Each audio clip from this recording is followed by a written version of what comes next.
There is a hand on a wall in southern France. It has been there for 36,000 years. The cave it belongs to was sealed by a rockfall around 20,000 years ago and lay undisturbed until 3 speleologists discovered it by accident in 1994.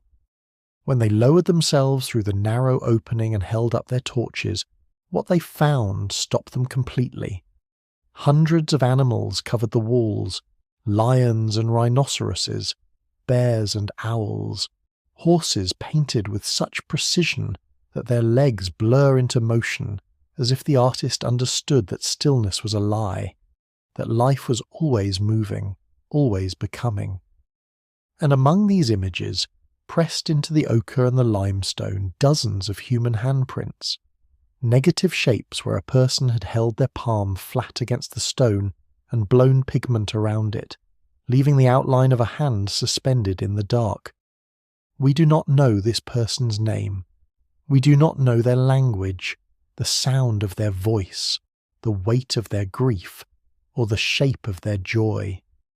We cannot know whether they were afraid or peaceful when they pressed their hand to that wall, or what they believed happened after death, or whether they ever felt, as we sometimes do, that the world was too large and the self too small. But we know one thing with absolute certainty. They were conscious. They felt something. Something that could not be left unfelt. Something that demanded to be given form. Something that reached through the stone and across 36,000 years to say, I was here. I felt this. Does anyone else? This video is an answer to that question. Not a complete answer. Perhaps no complete answer is possible. But an attempt, one more voice in a conversation that has never, in all of human history, gone silent. Because what we are going to trace today is not simply a history of ideas about consciousness. It is something more intimate than that. It is the story of every human being who has ever stood in the dark and asked what they were, every civilization that built its greatest monuments around that question, every philosopher, every mystic, every scientist who spent their life reaching toward an answer they could feel but never fully grasp.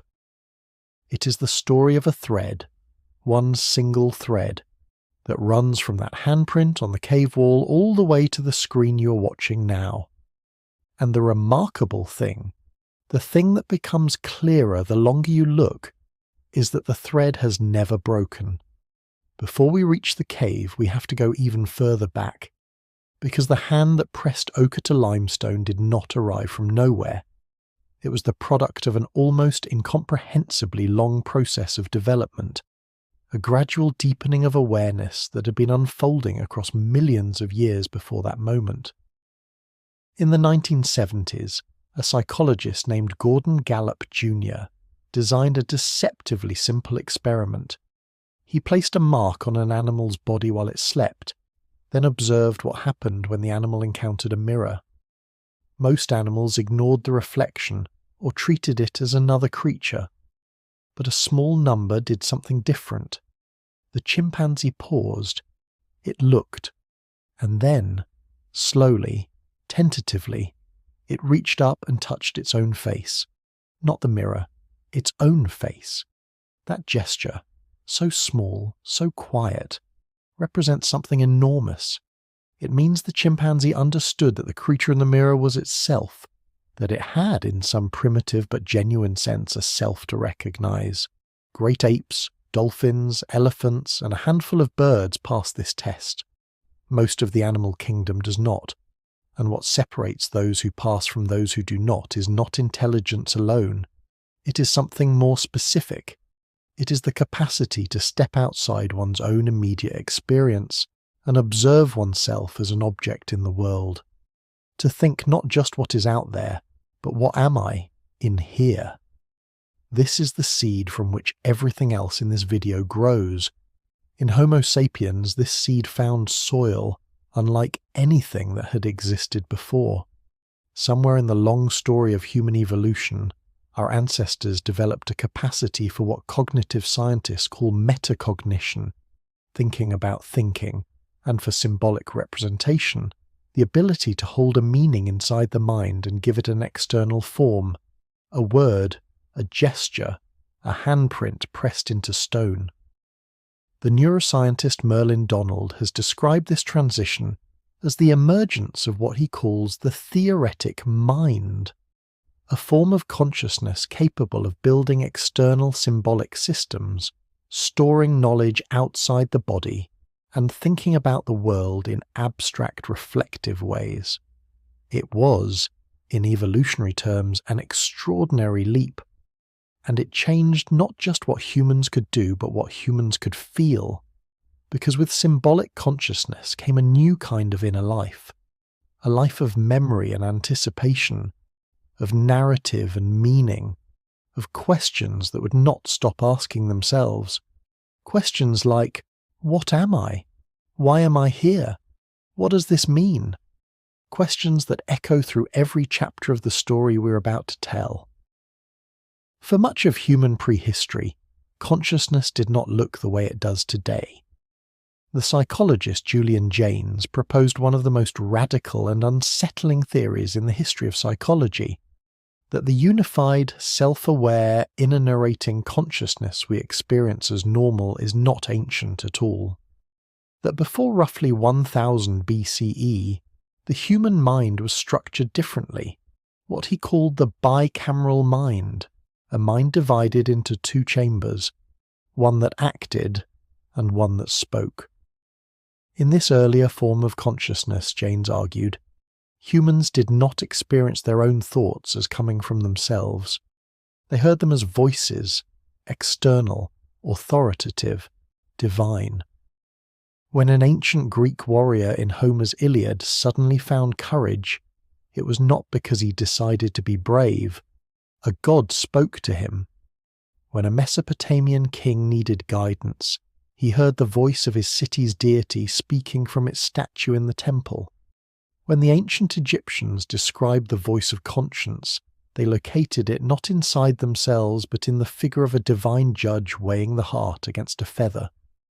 Jaynes believed this was not metaphor. It was genuine experience, a form of consciousness in which the inner voice had not yet been recognized as one's own.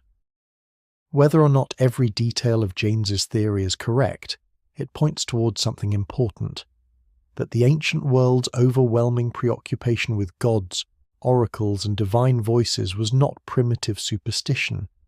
It was the authentic expression of a form of consciousness that was genuinely different from ours, a mind that had not yet fully drawn the line between the self and the sacred, between the inner world and the world beyond it. And in that liminal space, that place where the human and the divine had not yet been separated, some of the most extraordinary explorations of consciousness in all of human history were taking place. There is a period in human history so extraordinary that the philosopher Karl Jaspers gave it a special name. He called it the Axial Age, the axis around which the entire history of human thought seems to turn. Between roughly 800 and 200 BCE, something happened that has never been adequately explained. In China, Confucius and Laozi were developing the foundations of Confucian ethics and Taoist philosophy. In India, the sages who composed the Upanishads were asking what lay at the very bottom of human awareness, and the young prince Siddhartha Gautama was sitting beneath a fig tree, vowing not to rise until he understood the nature of the mind. In Greece, Socrates was walking the streets of Athens, insisting that the unexamined life was not worth living. In Persia, Zoroaster was teaching the primacy of individual moral choice. In Israel, the Hebrew prophets were developing ideas about individual conscience and inner accountability that would shape three of the world's major religions. None of these individuals knew the others existed.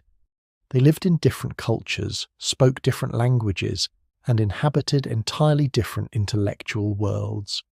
And yet they were all simultaneously doing the same thing. They were turning inward.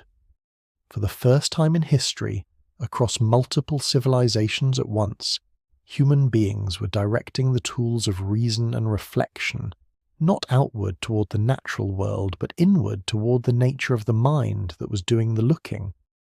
They were asking not just, what is the world made of, but what am I made of? What is this awareness that I carry? What is its nature, its depth, its relationship to the world around it? The Upanishads gave this inquiry its most radical formulation.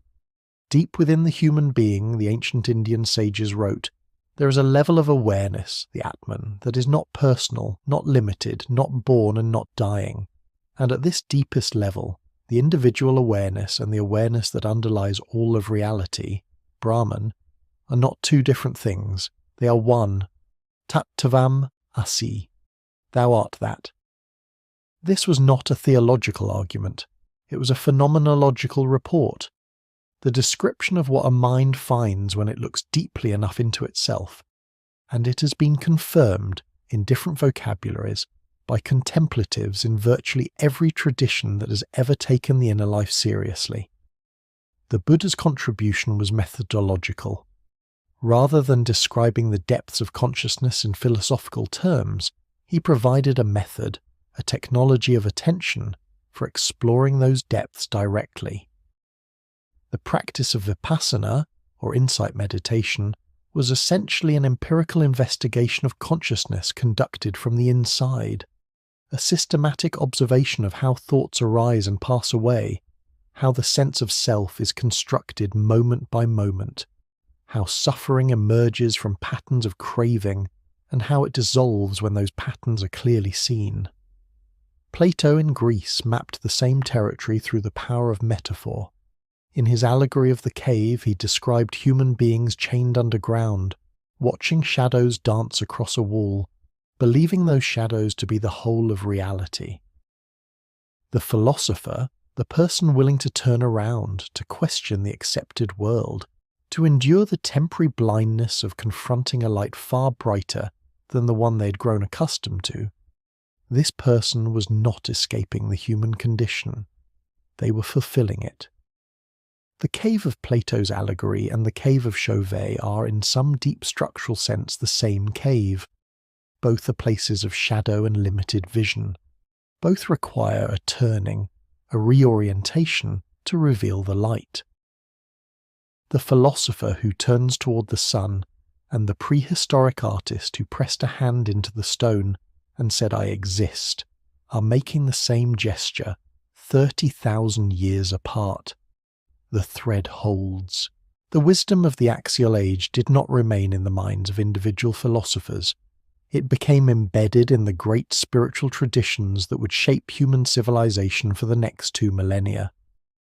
In the Christian mystical tradition, the question of consciousness took the form of the soul's relationship to God, not as an abstract theological proposition, but as a living, felt experience.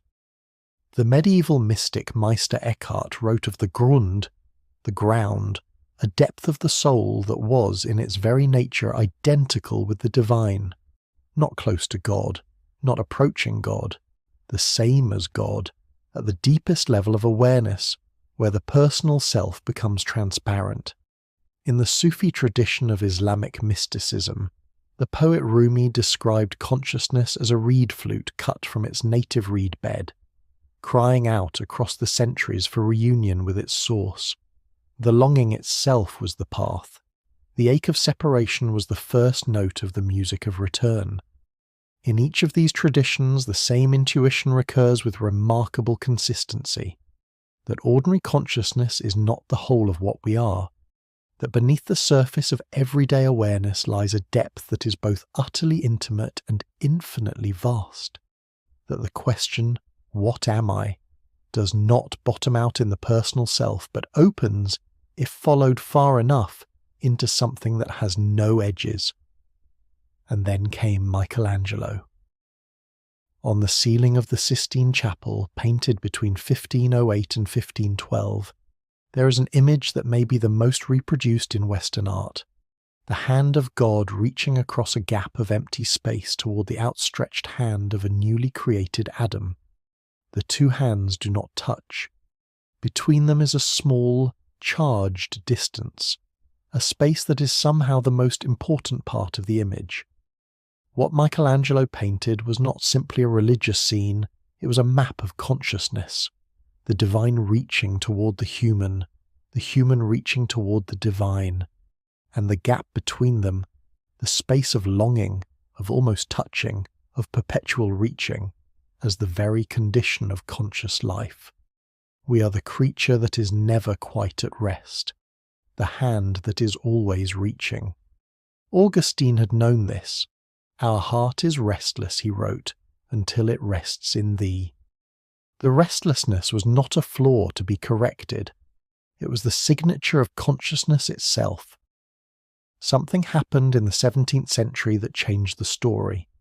René Descartes, alone in a heated room in Holland, began to doubt. He doubted the evidence of his senses. He doubted the existence of the external world. He doubted whether he might be dreaming. And when he had stripped away everything that could be doubted, he found one thing that doubt itself could not destroy: the act of thinking. Cogito ergo sum. I think, therefore I am. Descartes had located consciousness, but in doing so he also isolated it. He drew a sharp line between the mind, the thinking, experiencing subject, and the body, the world, the rest of nature. The mind was one kind of thing, everything else was another kind, and from that division the modern world followed. Science flourished. The material world, the body, the brain, the mechanisms of nature, could now be studied without reference to the inner life, without asking what things meant or felt like, without any concern for the experiencing subject at all. This produced extraordinary results: medicine, physics, chemistry, the entire technological world we now inhabit. But it also produced something else: a loneliness. The romantic poets of the late 18th and early 19th centuries felt it most acutely. Schiller called the modern world disenchanted, a world from which the soul had been methodically removed. Keats mourned a world that had once been alive with meaning and was now being reduced piece by piece to mechanism and number. Wordsworth walked the Lake District searching for what he called spots of time, moments when consciousness and the natural world seemed to interpenetrate again, when the thread between the inner and the outer seemed briefly restored. They were grieving something real. The Cartesian revolution had separated the observer from the observed, the feeling subject from the studied object, the human being from the nature it had always been embedded in. And that separation, philosophically neat, scientifically productive, created a wound in human consciousness that has not yet fully healed. The thread had not broken, but it had been pulled very thin. Into this fractured landscape in the last years of the 19th century came a Viennese physician who would change the story again. Sigmund Freud's great discovery was not, at its core, about pathology. It was about depth. The conscious mind, the rational, self-aware, deliberate part of the self, was not the whole of the self. It was the surface, and beneath it lay something enormous and ungoverned, the unconscious, a vast reservoir of memory, desire, fear, and feeling that shaped human behaviour from below the threshold of awareness. The thread that the Romantics had felt slipping away, the thread connecting the individual self to something deeper and older. Freud found it running underground, not in nature, not in God, but in the hidden interior of the psyche itself. His student Carl Jung followed that thread even deeper. Jung noticed something that astonished him. His patients, ordinary people living in 20th century Switzerland, were producing in their dreams images and symbols that were virtually identical to the mythological material of ancient cultures they had never encountered. A woman who had never read a word of Egyptian mythology dreamed of Osiris. A man with no knowledge of alchemy produced dreams saturated with alchemical symbolism. How was this possible? Jung's answer was one of the most remarkable propositions in the history of psychology. Beneath the personal unconscious, the layer of the psyche containing repressed personal memories and desires, lay a deeper layer that was not personal at all. He called it the collective unconscious, a shared depth of the human psyche, common to all human beings across all cultures and centuries, structured around universal patterns of experience he called archetypes: the hero, the shadow, the great mother, the self. These were not cultural inventions. They were, Jung believed, the furniture of the human mind, patterns laid down in the deepest strata of our psychological nature, expressing themselves across history in myth, religion, art, and dream. What Jung had found in the language of 20th century psychology was what the Upanishads had described in the language of ancient philosophy, what the mystics had mapped in the language of spiritual experience, and what the cave painter had expressed without any language at all, that beneath the individual self lies something shared, something ancient, something that connects every human being who has ever lived to every other.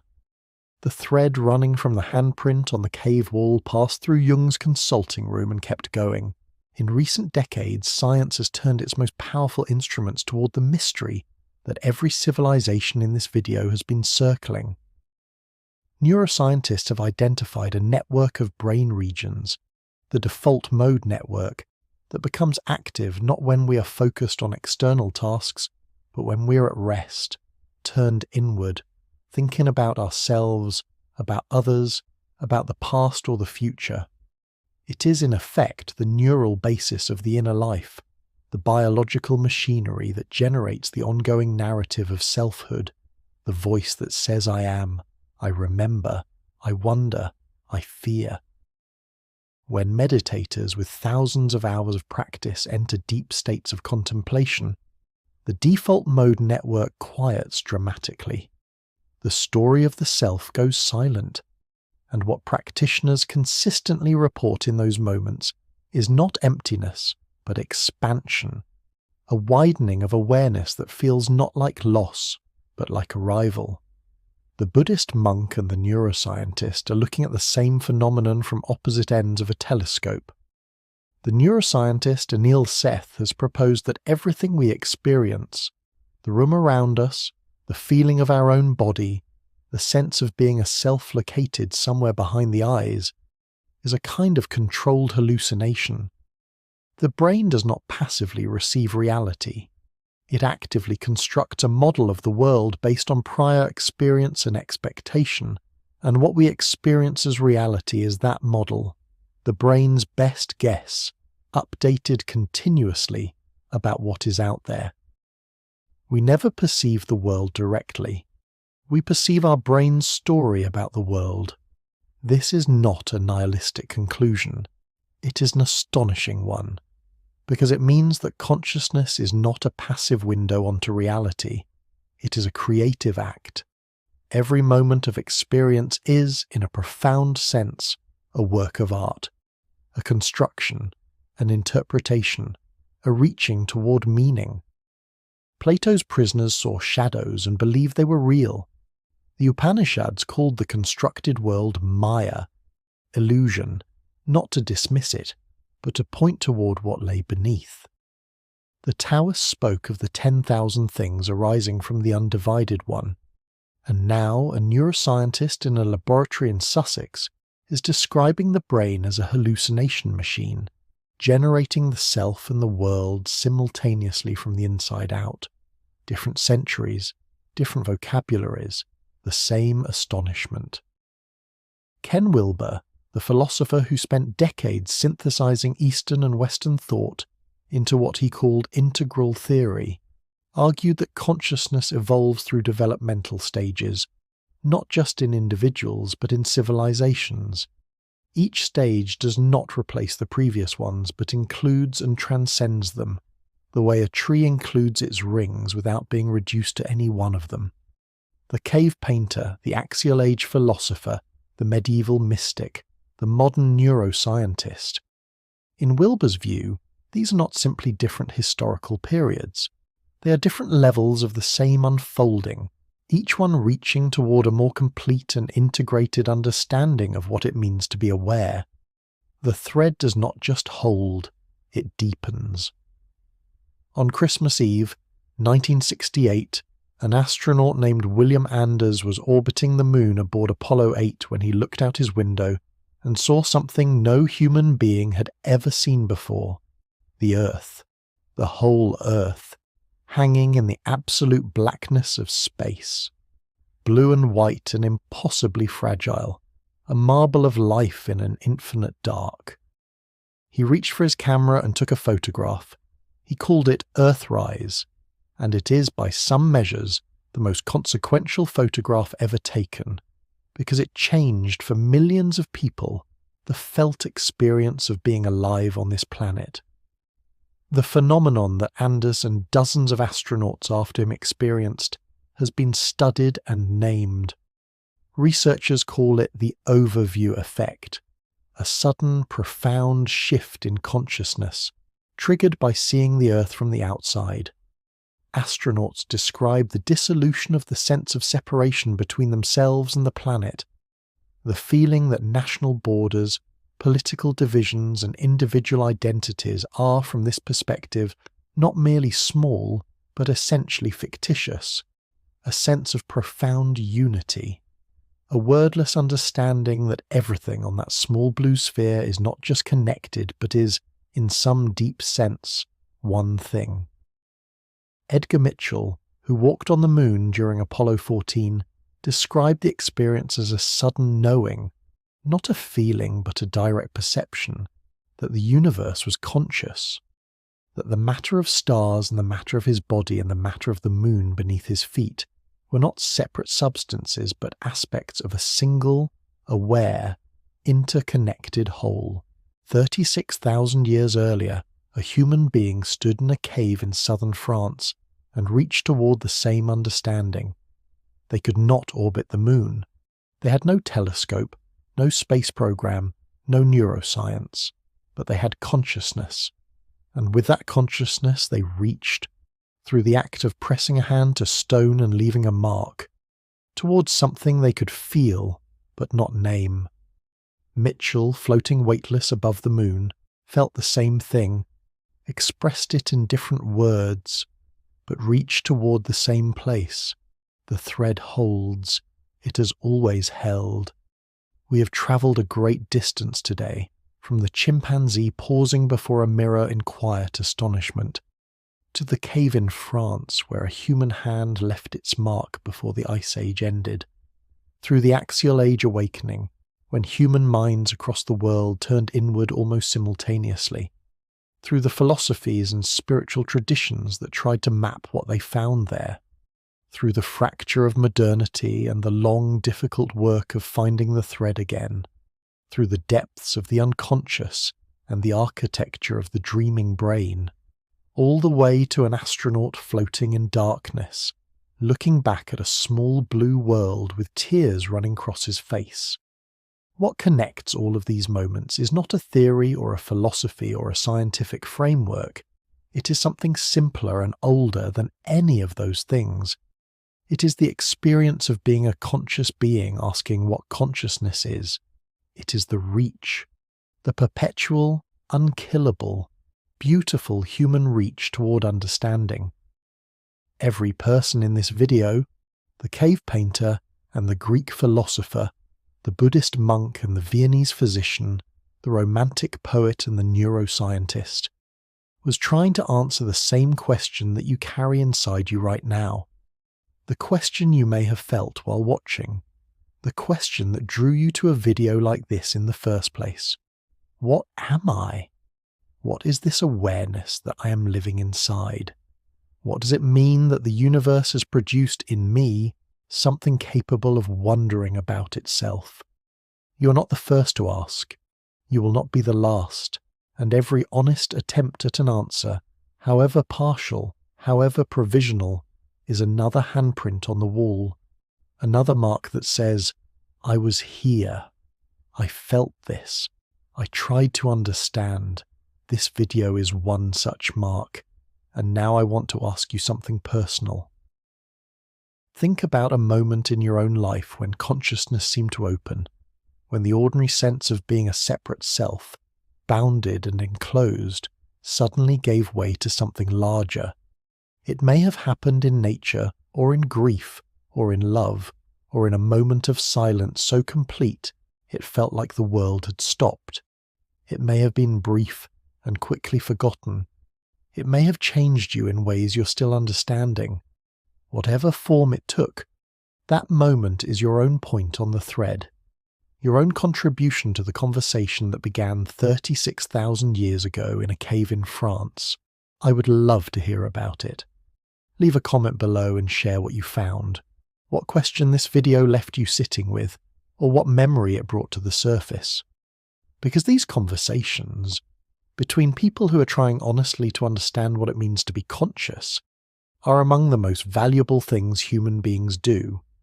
If this exploration moved you, please like the video. It helps more people find their way to this conversation.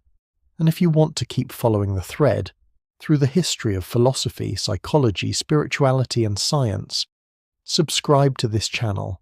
Every video is another step along the same path. Share this with someone who asks the deep questions, someone who lies awake at night thinking about what it means to be alive, someone who, like you, has stood in the dark and wondered what they were. The thread has never broken. We are still weaving it.